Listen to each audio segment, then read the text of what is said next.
திருச்சி அருகே டாஸ்மாக் மதுக்கடையை அகற்ற வலியுறுத்தி பெண்கள் முற்றுகை போராட்டத்தில் ஈடுபட்டனர். திருச்சி மாவட்டம் தேவதானபுரத்தில் உள்ள டாஸ்மாக் மதுக்கடையை அகற்றக் கோரி அப்பகுதி பொதுமக்கள் போராட்டத்தில் ஈடுபட்டு வருகின்றனர். இது தொடர்பாக பலமுறை அரசு அதிகாரிகளிடம் முறையிட்டும் நடவடிக்கை எடுக்கப்படவில்லை என கூறப்படுகிறது. இதனால் ஆத்திரமடைந்த அப்பகுதி பெண்கள், பொதுமக்கள் உள்ளிட்டோர் மதுக்கடை முன்பு திரண்டு போராட்டத்தில் ஈடுபட்டதால் பரபரப்பு ஏற்பட்டது. வார்த்தை பெண்கள் சுதந்திரமாக நடக்க ரொம்ப பயப்படுறாங்க. அன்றாடு வயிற்று பொழப்புக்காக தான் வேலைக்கு வராங்க. மானத்தை இழக்கிறதுக்காக வேலைக்கு வரல. இன்னும் கொஞ்ச நாள் போனால் அந்த செய்கை இங்கே நடந்துரும் போல இருக்குது. அதனால் தயவு செஞ்சு தமிழக அரசு இந்த கடையை நிரந்தரமாக இடமாற்றம் செய்யணும்னு ரொம்ப தாழ்மையோடு கேட்டோம். நாங்களும் போராடிட்டோம். அப்படியே அவங்க எடுக்கலைன்னா இப்போ 200 பேர் இருக்கோம். இன்னும் ஒரு 2 மணி நேரம் கழிச்சு இன்னும் ஒரு 200 பேர் வருவாங்க.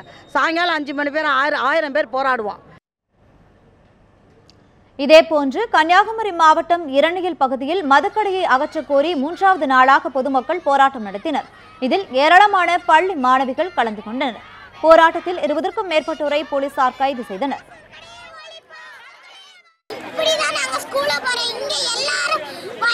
குடிச்சிட்டு